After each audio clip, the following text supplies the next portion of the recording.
Next topic है हम लोगों का, यह है अवतल दर्पण था, अब यह हो जाएगा उत्तल दर्पण। उत्तल दर्पण, और ये कॉनकेव मिरर ना होकर यह हो जाएगा कॉन्वेक्स मिरर। तो जब उत्तल दर्पण की हम बात करते हैं, कॉन्वेक्स मिरर की हम बात कर रहे हैं, तो ये सीधा हम इसके संरचना पर जाते हैं। कॉन्वेक्स मिरर इस प्रकार से होगा। अब इसमें अंदर से हमने क्या कर दी है, पॉलिशिंग कर दी है। ये ध्रुव है। जैसे अवतल दर्पण का कर्वेचर इस तरीके से था और इसको हमने इस प्रकार से गोला का रूप दिया, तो ये हमारे पास क्या बना, सेंटर ऑफ कर्वेचर। तो इसी प्रकार उत्तल दर्पण को जब आप इस प्रकार से क्या करेंगे, गोले का रूप देंगे, तो ये हमारे पास क्या होगा, सेंटर ऑफ कर्वेचर होगा। अर्थात रिफ्लेक्टिंग सरफेस, जैसे यहां सेंटर ऑफ कर्वेचर, ये देखिए अंदर में रिफ्लेक्टिंग सरफेस है, तो रिफ्लेक्टिंग सरफेस के सामने सेंटर ऑफ कर्वेचर है। यहां जिधर रिफ्लेक्टिंग सरफेस है उसके अपोजिट में क्या है, सेंटर ऑफ कर्वेचर मौजूद है। तो ये उत्तल दर्पण हुआ। उत्तल दर्पण में, ये जो उत्तल दर्पण है हमारे पास, इस उत्तल दर्पण में हम इस प्रकार से क्या करते हैं, मुख्य अक्ष खींच देते। मुख्य अक्ष की एक ही परिभाषा है कि पोल और सेंटर ऑफ कर्वेचर को मिलाने वाली जो सीधी रेखा होती है, वो सीधी रेखा किस नाम से जानी जाती है, मुख्य अक्ष के नाम से जानी जाती है। मगर पिछले केस में क्या था, मुख्य अक्ष, सॉरी, ये प्रिंसिपल, सॉरी, जो पोल जो मिला था और सेंटर ऑफ कर्वेचर जो मिला था, इन दोनों के बीच में हमें क्या प्राप्त हो रहे थे, इन दोनों के बीच में हमें प्राप्त हो रहा था फोकस। मगर कब, जब प्रकाश की किरणें परावर्तित हो रही थी। तो अब ये प्रकाश की किरणें परावर्तित नहीं हुई हैं। अब इस स्थिति में क्या होगा, इस स्थिति में ध्यान देने वाली बात है कि पहले हम इसके परावर्तन के नेचर को हम समझें। परावर्तन का नेचर क्या कहता है कि जब हम वस्तु को किसी स्थान पर रखते हैं, इस प्रकार से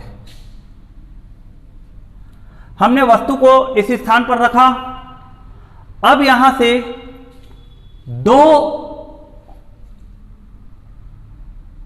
एक प्रकाश की किरण हम निकालते हैं और परावर्तन के तरीके को हम समझेंगे। यह प्रकाश की किरण इस तरीके से निकला, यह प्रकाश की किरण मुख्य अक्ष के समानांतर जा रहे हैं।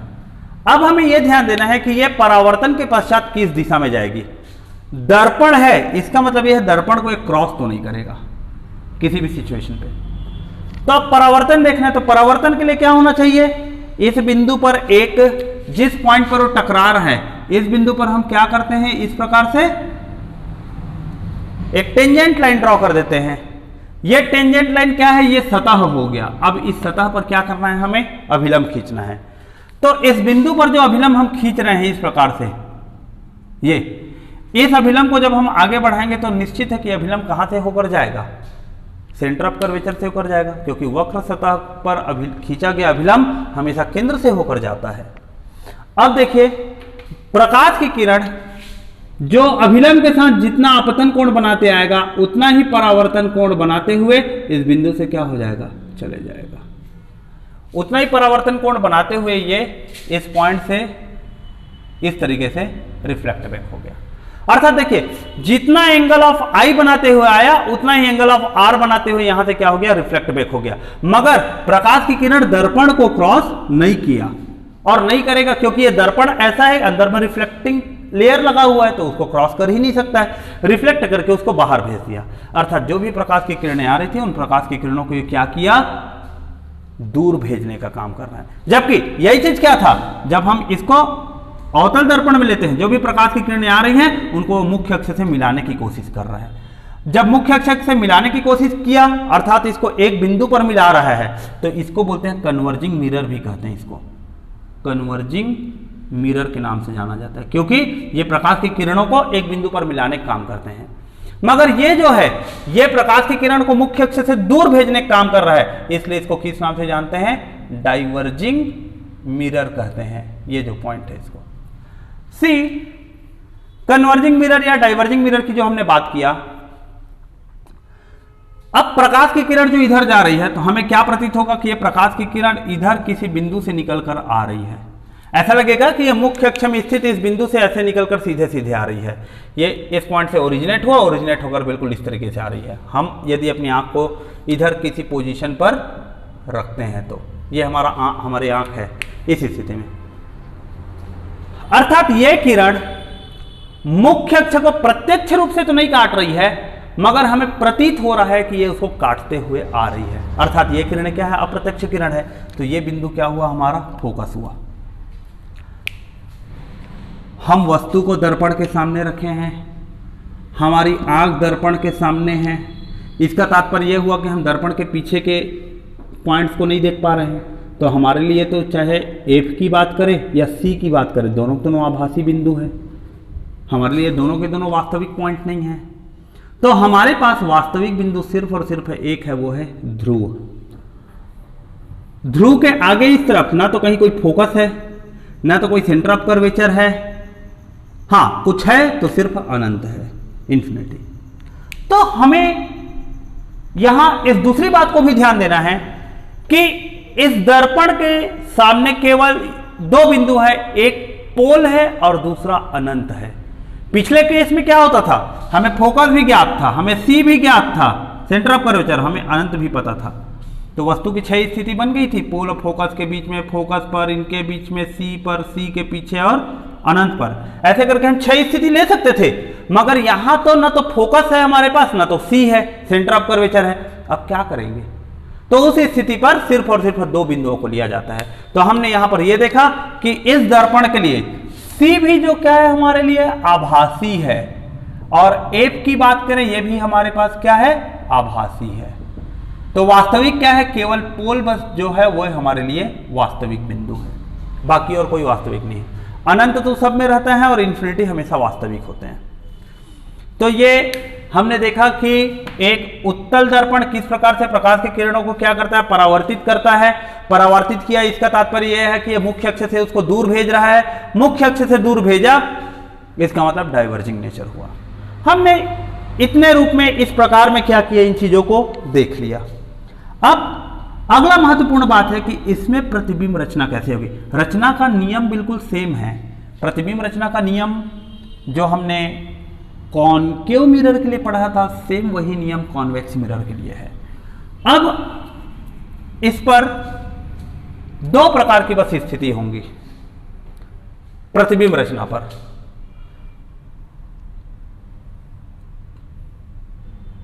और दोनों स्थिति एक ही चित्र में हम देख लेते हैं।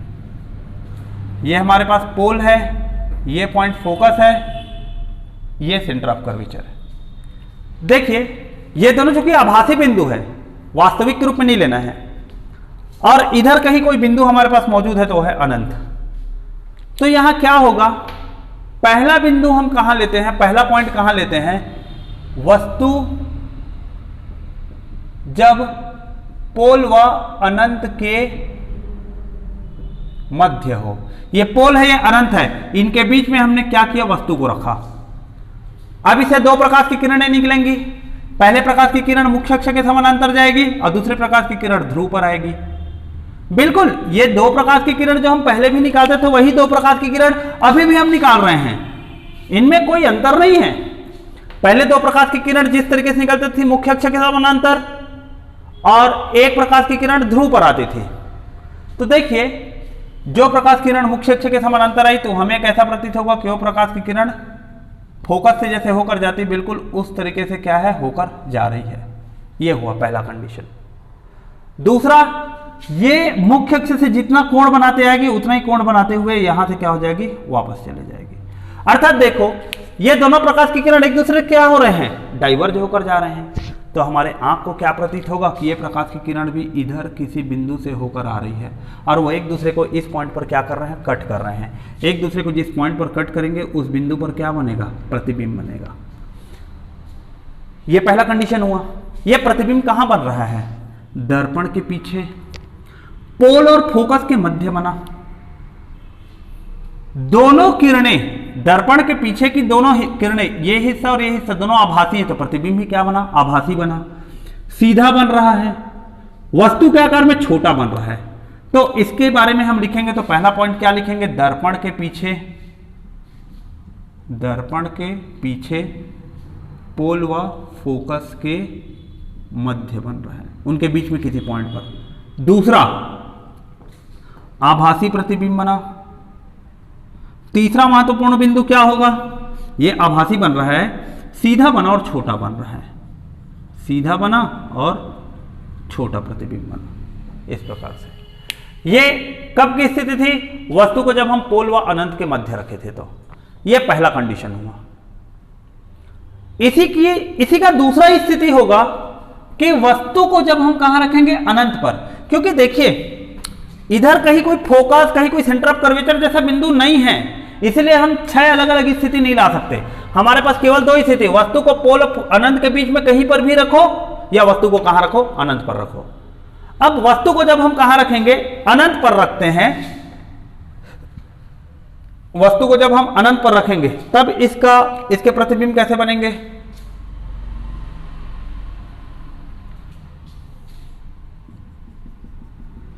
ये बिंदु फोकस है, ये सेंटर ऑफ कर्वेचर हुआ। वस्तु को अब हमने कहां रखा, अनंत पर रखा। ये दूसरा बिंदु मैं ले लेता हूं, वस्तु जब अनंत पर हो, इस स्थिति पर वस्तु अनंत पर है, अनंत से जो भी प्रकाश की किरणें आती है वो हमेशा मुख्य अक्ष के समानांतर आती है। तो अनंत से यदि पहला प्रकाश का किरण आया मुख्य अक्ष के समानांतर, इससे दूसरा कोई प्रकाश का किरण आएगा वो भी मुख्य अक्ष के समानांतर आएगा। चाहे कोई भी प्रकाश की किरण आए, सभी के सब मुख्य अक्ष के समानांतर आएंगे। मान लो कोई प्रकाश की किरण नीचे तरफ से भी आती तो भी ये मुख्य अक्ष के समानांतर आएगा। मुख्य अक्ष के समानांतर आने वाली प्रकाश की किरणें इस प्रकार से क्या होंगी, डाइवर्ज हो जाते हैं, और हमेशा ऐसा प्रतीत होता है वो कहां से होकर जा रहे हैं, फोकस से होकर आ रहे हैं करके। हमें ऐसा प्रतीत होगा कि ये तीनों के तीनों प्रकाश की किरण, ये इस तरफ से आया, ऐसे डाइवर्ज हो गया, लगेगा कि ये फोकस से निकल के आ रहा है। ये प्रकाश की किरण इस तरीके से आई, डाइवर्ज हो गई, लगा कि ये फोकस से होकर जा रहा है। इसका मतलब यह है कि सभी की सभी प्रकाश किरणें एक दूसरे को किस बिंदु पर काट रहे हैं, फोकस पर। फोकस पर जब कट करेंगे तो इस बिंदु पर बिल्कुल छोटा सा बिंदु आकार का क्या बनेगा, प्रतिबिंब बनेगा, जो कि सीधा बनेगा और अत्यंत छोटा या बिंदु आकार का बनेगा। तो वस्तु जब अनंत पर हो तो प्रतिबिंब कहां पर बनता है, फोकस पर बनता है। दूसरा महत्वपूर्ण जो बात है कि ये कैसा बना, आभासी प्रतिबिंब बना यहां भी। तीसरा जो महत्वपूर्ण चीज है, सीधा बना, और चौथा जो है वो बिंदु आकार का बन रहा है, बिंदु आकार का बना, अर्थात अत्यंत छोटा बन रहा है ये प्रतिबिंब। तो ऐसे करके हम देखते हैं तो ये कॉन्वेक्स मिरर या उत्तल दर्पण का जो सेक्शन है, ये उत्तल दर्पण का सेक्शन इमेज फॉर्मेशन वाला पॉइंट ऑफ व्यू कंप्लीट होता है। हमने सिर्फ ये देखा कि उत्तल दर्पण में अवतल दर्पण जैसे 6 स्थिति नहीं होते, केवल 2 स्थितियां होती है, और वो 2 स्थितियां क्यों होती है उसका भी कारण हमने देख लिया, क्योंकि यहां पर फोकस और सेंटर ऑफ कर्वेचर वास्तविक नहीं होते हैं। अब इनके उपयोग की बात करते हैं, इसका भी यूज हम कैसे देखते हैं। जब आप इसके उपयोग के बारे में बात करेंगे, 2-3 उपयोग हैं, उन उपयोग को हमें देखना है। तो पहला, रियर व्यू मिरर के रूप में उपयोग होता है। रियर व्यू मिरर मतलब गाड़ी में, कार में, ट्रक, बस में पीछे को देखने के लिए जिस दर्पण का हम प्रयोग करते हैं उस दर्पण को रियर व्यू मिरर कहते हैं। उसमें हम उत्तल दर्पण क्यों लगाते हैं, उस दर्पण पे क्या होगा, हम यदि मान लो समतल दर्पण उसमें उपयोग करते हैं तो समतल दर्पण हमारे गाड़ी के पीछे जो वस्तु रहेगी, जितना बड़ा वस्तु है उसका उतना ही बड़ा प्रतिबिंब बनाएगा। अर्थात यदि वस्तु एक ट्रक के बराबर है तो उस दर्पण के अंदर में सिर्फ और सिर्फ हमें एक ट्रक का ही प्रतिबिंब दिखेगा, वो भी संभवतः पूरा प्रतिबिंब नहीं दिख पाएगा, क्योंकि ट्रक का जितना आकार रहेगा उसके पूरा प्रतिबिंब बनाने के लिए ट्रक के साइज का 50% या आधा साइज का हमें क्या चाहिए होगा, दर्पण चाहिए होगा। यदि हम उसको अवतल दर्पण लगाते हैं जो छोटा प्रतिबिंब बनाएगा तो बहुत सारे गाड़ियों का प्रतिबिंब एक साथ बना ले, मगर अवतल दर्पण छोटा प्रतिबिंब बनाता है तो हमेशा उल्टा बनाता है। हमें वस्तु को तो सीधा देखना है, तो हमारे पास दुनिया में एकमात्र मिरर ऐसा है जो वस्तु का सीधा और छोटा प्रतिबिंब बनाए। सीधा और छोटा बनाने के लिए उत्तल दर्पण है, सीधा और बड़ा बनाने के लिए अवतल दर्पण है। तो सीधा और छोटा क्यों चाहिए? क्योंकि एक दर्पण के अंदर में हम अपने गाड़ी के पीछे के बहुत बड़े एरिया का इमेज एक साथ देख सके, और वो एक साथ तभी देख पाएंगे क्योंकि दर्पण का जो क्षेत्रफल होता है, दर्पण का जो एपर्चर है वो बहुत छोटा है, दृश्य क्षेत्र छोटा है। अब उस छोटे दृश्य क्षेत्र में हमें बहुत सारी वस्तुओं का चित्र एक साथ देखना है, तो क्या होना चाहिए कि उस दर्पण की खासियत होनी चाहिए कि सभी वस्तु का प्रतिबिंब तो बनाए मगर बहुत छोटे छोटे प्रतिबिंब बनाए, तब तो उस छोटे से दृश्य क्षेत्र में पूरे प्रतिबिंब आ सकेंगे। इसीलिए छोटा प्रतिबिंब बनाते हैं और आभासी होता है करके रियर व्यू मिरर में हम उपयोग करते हैं, ताकि दर्पण हमारे गाड़ी के पीछे या व्हीकल के पीछे जितने भी अन्य गाड़ी है या रोड है उसका पूरा लेवल हम क्या है, उसका पूरा जो व्यू साइड है हम उसको पूरा एक साथ देख सके करके रियर व्यू मिरर के लिए इसका उपयोग करता है। दूसरा इसका यूज कहां पर होता है? सेकंड पॉइंट जो है इसका उपयोग होने का वो होता है सेफ्टी पर्पस के लिए। अब सेफ्टी पर्पस के लिए सब जगह उपयोग होता है। सेफ्टी पर्पस पहला होता है हिली एरिया पर, दूसरा होता है बिग शॉप पर, तीसरा होता है मॉल वगैरह पर एटसेट्रा। सब पर कैसे कैसे होता है हम ये देखते हैं। हिली एरिया पर जैसे समतल दर्पण का उपयोग हमने देखा कि समतल दर्पण कैसा होता है कि इस प्रकार का, जैसे कोई पहाड़ टाइप का एरिया है, ये ऐसे ये पहाड़ है और ऐसे ये रोड आ रहा है, तो यहाँ हमने क्या कर दिया, समतल दर्पण लगा दिया।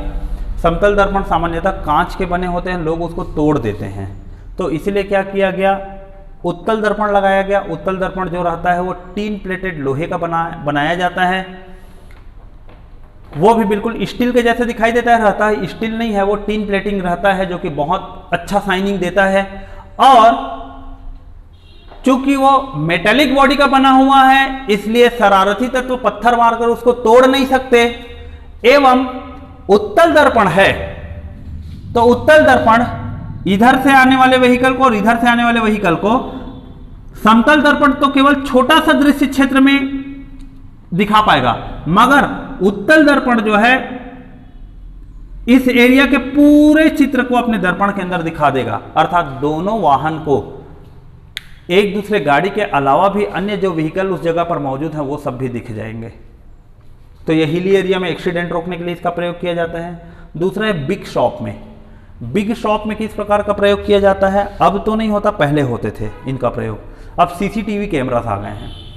बिग शॉप में क्या होता था कि उत्तल दर्पण को पूरे दुकान के किसी कोने ऊपर लगा दिया गया और जो भी मालिक होता है या सेठ होता था वो अपने गद्दी से बैठे बैठे ही केवल दर्पण को देखते रहता था, बाकी सभी कर्मचारी कार्य कर रहे हैं या नहीं। तो अर्थात एक ही दर्पण के अंदर में पूरे दुकान का नज़ारा उसे दिखाई दे देता था।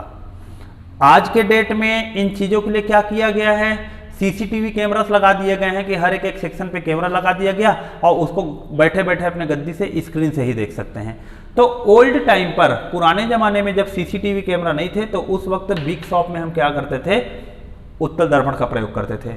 और तीसरा है मॉल वगैरह पर। मॉल पर किस प्रकार से उत्तल दर्पण का प्रयोग होता है, आप कभी देखे होंगे जब आप कार से या फोर व्हीलर से, कोई भी फोर व्हीलर है उससे जब आप मॉल जाते हैं तो पार्किंग एरिया में एंट्री लेने से पहले जो गेट कीपर रहता है या जो सिक्योरिटी गार्ड रहता है, एक इस प्रकार की आकृति लाएगा, ये ऐसे, और इसमें यहाँ पर कुछ ऐसे करके लगा रहता है। ये जो है ये उत्तल दर्पण ही होता है, ये उत्तल दर्पण रहता है। इस उत्तल दर्पण को हमारे कार के से आगे इस प्रकार से क्या करेगा, अंदर ले जाता है बोनट के नीचे, एवं बाहर से ही खड़े खड़े वो कार के नीचे के पूरे कंटेंट को देख लेता है। उसके देखने का सिर्फ एक ही उद्देश्य होता है कि कार के नीचे किसी प्रकार से कोई बम वगैरह तो इम्प्लांट नहीं किया गया है किसी रूप से, या कोई और खतरे का सूचक तो नहीं है। उन चीज़ों को देखता है, उसके बाद फिर क्या करता है, मॉल में वो एंट्री देता है पार्किंग लॉट में। तो ये इस प्रकार से इसके क्या है उपयोग हैं। तो हमें एक तरीका तो ये रहता है कि उपयोग का लिस्ट दे दिया जाए और हम रट लें। एक तरीका ये होता है कि उपयोग हमको दिया गया है, हम चित्र सहित कॉन्सेप्ट वाइज चीज़ों को समझें और ये देखें कि हाँ भाई जो हम देख रहे हैं, जो समझ रहे हैं, बिल्कुल वो करेक्ट है करके। तो ये अवतल दर्पण और उत्तल दर्पण के बारे में हमने अभी चर्चा की है। अगले क्लास में हम चिन्ह परिपाटी के ऊपर चर्चा करेंगे, दर्पण सूत्र के ऊपर चर्चा करेंगे और कुछ न्यूमेरिकल्स है उन न्यूमेरिकल के ऊपर बात करेंगे। धन्यवाद।